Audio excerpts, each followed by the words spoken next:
سبح اسم ربك الأعلى الذي خلق فسوى والذي قدر فهدى والذي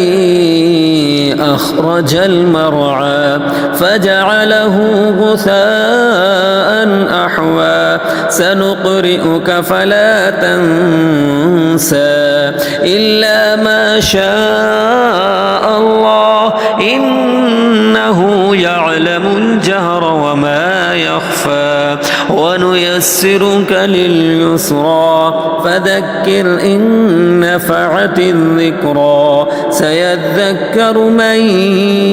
يخشى ويتجنبها الأشقى الذي يصلى النار الكبرى ثم لا يموت فيها ولا يحيا قد أفلح من